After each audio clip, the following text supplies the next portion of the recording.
Boa noite a todos, Brasil, 19 horas, 22 de agosto, quinta-feira. Ao meu lado é Elisângela, estamos o dia todo reunidos para tratar a questão das queimadas na Amazônia, criminosas, buscando solução para isso, e no final vou tentar falar alguma coisa. Então daremos apenas os tópicos, as reuniões continuam aqui do lado, e vou ter que me ausentar, e será uma live bastante curta, infelizmente, teria muita coisa a falar.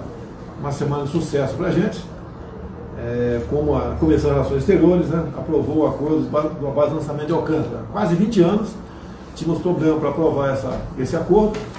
Lá atrás fizeram um acordo com a Ucrânia, depois teve um problema porque estava ligada com a Rússia e teve um problema da Crimeia e foi por água abaixo esse acordo com a base de lançamento de Alcântara. Muitos problemas apareceram e graças a Deus agora conseguimos passar a Comissão de Relações Exteriores, da Câmara dos Deputados, esse acordo.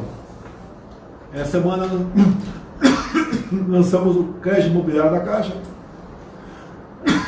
Nossos parabéns ao Pedro Guimarães, presidente da Caixa, que lançou uma nova linha de crédito para casa própria, que terá um desconto, né, levando-se em conta ao que se cobrava antigamente, de 30% a 50%. Então, o que seja, né? Até ontem você pagava no empréstimo para pagar a sua casa própria, vamos supor, R$1.000 por mês. A partir de hoje ou de amanhã, e essa mensalidade passa de R$500 a R$700. Então, uma revolução, ajuda muito na busca de emprego no Brasil, porque, em grande parte, o desemprego, né, essa massa que está desempregada, ela é usada na construção civil. A medida provisória da liberdade econômica foi aprovada no Senado Federal e já é lei, então, já era lei desde quando a medida provisória, e após a sanção nossa, vai ter emendas, isso aí vai ser amplamente divulgado por nós para mostrar cada vez mais, tem gente que não sabe ainda, que hoje em dia está muito mais fácil de abrir ou fechar um negócio. A questão de privatização de estatais, demos o primeiro passo, 17 estatais são anunciadas, outras serão anunciadas também. Não queríamos botar uma quantidade enorme ali, porque haveria reação, se uma massa de pessoas muito grande, talvez reagindo a isso daí. Então nós anunciamos agora 17 e vai estudar, está nessa proposta inicial, os nossos Correios, que lá atrás, antes do PT assumir, era uma instituição aí realmente que orgulhava a todos nós. Depois começou lá em 2004, no começo do governo Lula, a questão do mensalão dentro dos Correios, e depois continuaram fazendo besteira, simplesmente o fundo de pensão foi para o espaço, e os Correios têm problema hoje em dia, ninguém quer privatizar por maldade, nós queremos privatizar por uma questão de eficiência, fazer com que o Estado não invista mais, não gaste mais por fora, né? Os Correios acabam cada vez dando menos lucro, até dando prejuízo, e queremos solucionar essa questão aqui. Tivemos aqui durante a semana também a extradição do criminoso chileno Norambuena. Agora há pouco Pinheira ligou para nós, agradeceu a extradição desse criminoso, que inclusive, né, ele participou do sequestro do Washington Oliveto, nosso publicitário aqui, que foi descoberto por um milagre o cativeiro.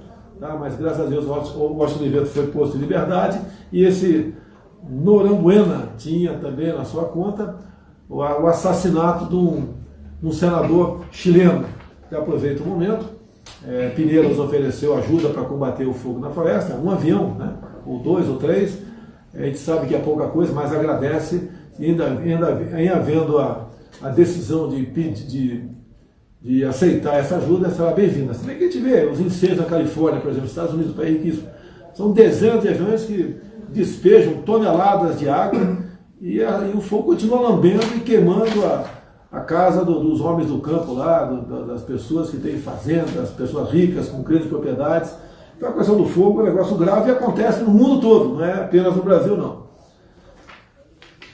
A questão do sequestro do ônibus da Rio-Niterói, já nos posicionamos publicamente tocante a isso, parabenizamos a Polícia Militar, parabenizo o governador Witzel nesse momento, porque ele determinou que, se preciso fosse, pelo que fiquei sabendo, que fosse usado o sniper. Isso não aconteceu lá atrás por ocasião do sequestro do ônibus 174, onde o governo do Rio, naquele momento, não botou como essa possibilidade de usar o sniper. Acabou acontecendo o quê? A professora, que era uma das reféns, né, morreu por parte do bandido, e depois esse bandido morreu numa viatura da Polícia Militar, e os policiais foram submetidos à júri popular e só foram absolvidos por 4-3. Quase 3 policiais militares pegam uma pena de 12 a 30 anos de cadeia por causa de um marginal como aquele que matou a professora e levou terror por algumas horas no ônibus 174 no Rio de Janeiro. Então, parabéns à Polícia Militar,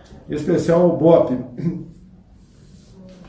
Questão da novela do COAF, né? Se fala tudo do COAF, né? Que eu interferi, que eu quero prejudicar as investigações, cito a questão da minha família. Tudo que podiam fazer com a minha família já fizeram. Quebraram o sigilo, tá certo? E passaram para frente as informações, passaram para a imprensa com o sigilo quebrado e causaram um transtorno enorme para a minha família. E alguns falam, quem não deve não teme. Vocês sabem um pouquinho como alguns setores do Ministério Público, alguns agem no Brasil. Tá? Querem te atingir de uma forma ou de outra. E eu não agrado essa parte dessa minoria do Ministério Público que faz de tudo para me atingir, usando seja lá o que for. Tá? Então o COAF, o Congresso decidiu que deveria ir para o Ministério da Economia, foi lá para o Paulo Guedes. Né? O Paulo Guedes deixou a turma toda lá, sem problema nenhum. Outros problemas apareceram, porque quem comandava lá era o Sérgio Moro, mas estava em outro local, né? Estava em outro ministério, e acabamos decidindo então em enviar o COAF, com um novo nome, né? Unidade de Inteligência Financeira, para o Banco Central do senhor Roberto Campos Neto.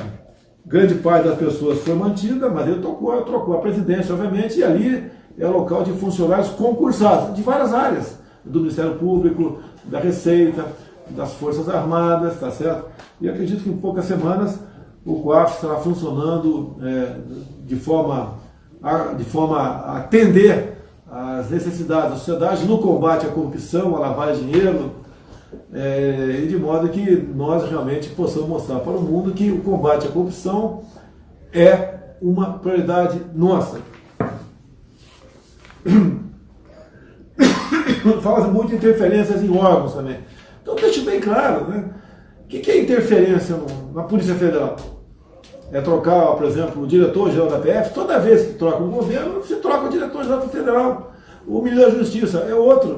Né? Se troca superintendência, se troca muita coisa, isso é natural. Se é nessa linha que, como me acusa de interferir, a PF tinha que ser um diretor-geral, botar aquele cara até ele morrer ou se aposentar, daí troca. Tá certo? E eu fui eleito para mudar. E se alguma coisa estiver acontecendo de anormal, a gente propõe. Inclusive, só por coincidência, o diretor-geral da Polícia Federal, conforme está definido em lei, né, quem nomeia sou eu, presidente da República. E se tiver que mudar, não está previsto mudar, se tiver que mudar, a gente muda, e ponto final. A Receita Federal é a mesma coisa. Tá certo? Então, o que a gente quer, me acusa também que está mexendo na Receita para beneficiar familiares. O que a Receita tinha que fazer na vida do meu filho, já fez. Não tem mais nada a apurar no tocante a isso aí. Tá certo? E a gente é refém, muitas vezes, de péssimos profissionais que agem em interesse pessoal. Então, mas como um todo, a Receita, a Polícia Federal, grande parte, faz um trabalho exemplar para o nosso país.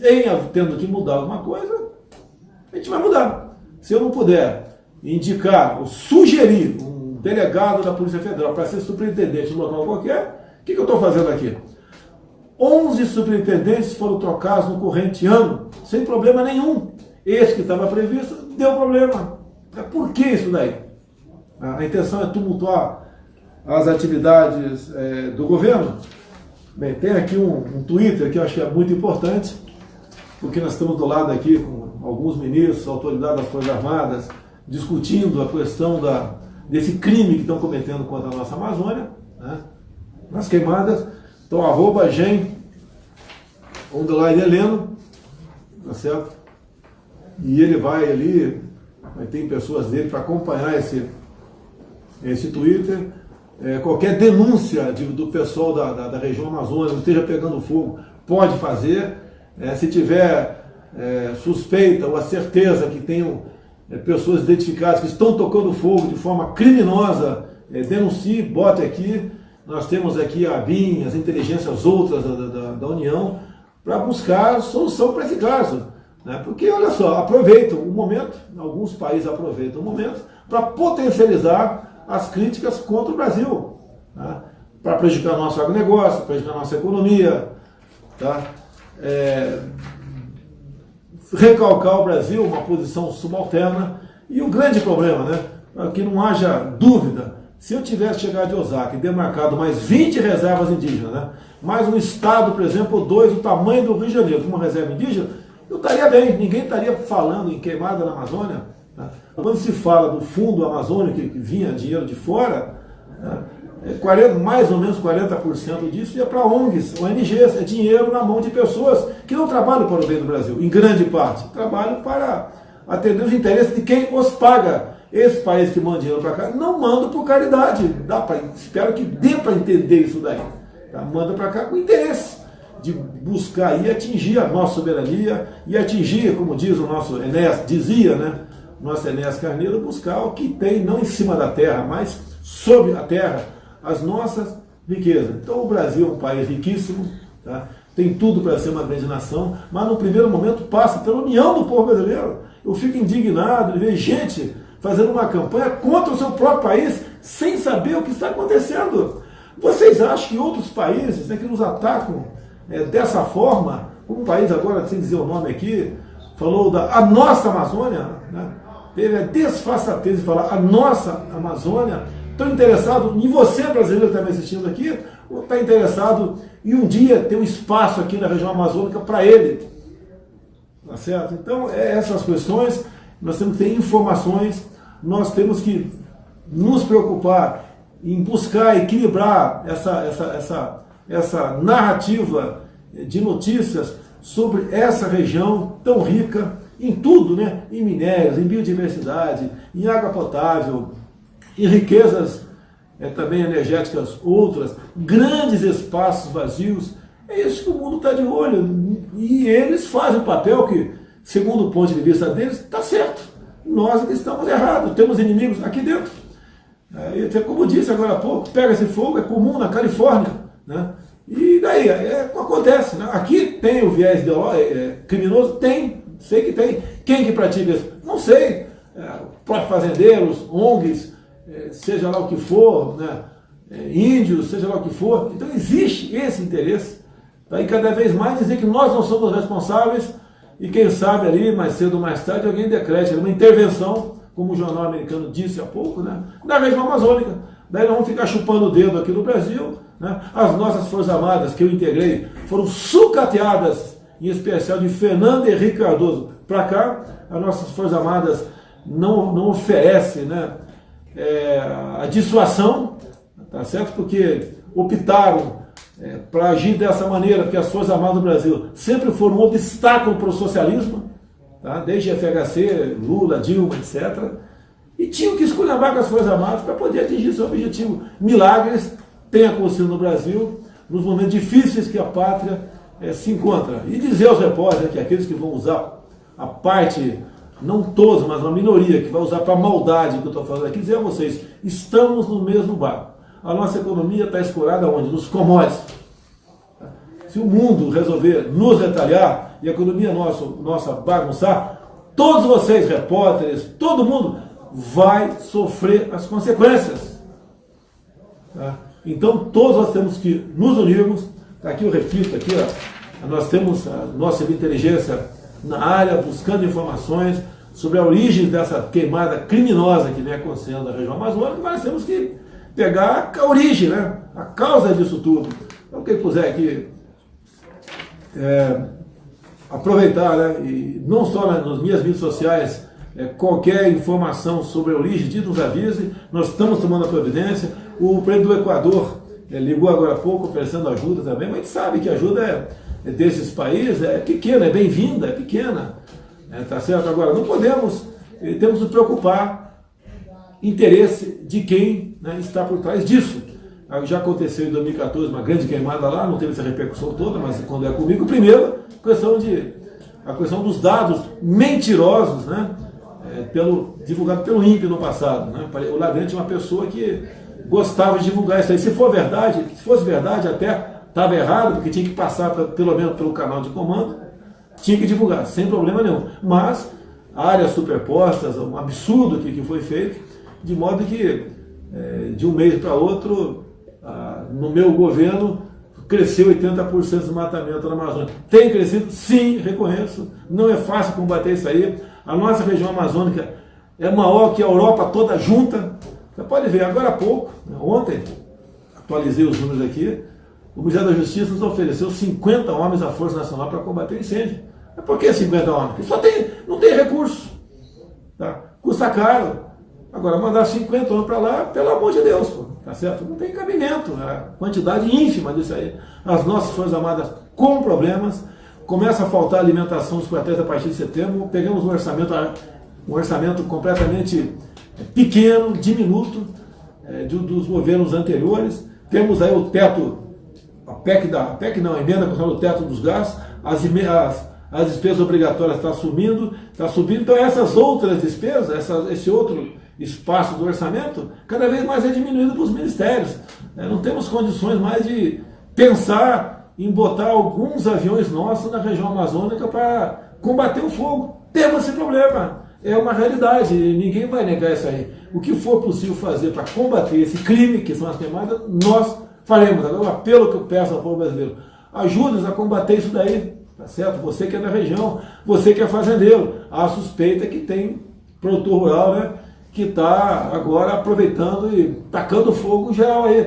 Porque as consequências vêm para todo mundo. Se vocês querem ampliar a área de produção, tudo bem. Agora, não é dessa forma que a gente vai conseguir atingir o nosso objetivo. Né? E o Brasil, tendo em vista as suas fragilidades, a roubalheira desenfreada praticada no Brasil ao longo dos últimos anos, em troca da tal governabilidade, a forma como se distribuía ministério no passado, sem qualquer compromisso na contraprestação de serviço daquele ministério, é uma coisa absurda. Chegamos para mudar, estamos tendo apoio sim de grande parte do parlamento brasileiro, que estão solidários conosco nesse momento. Eu agradeço aí os presidentes da Câmara e do Senado nesse empenho. Agradeço o presidente do Supremo Tribunal Federal, que também está preocupado com isso e está colaborando naquilo que é possível fazer também.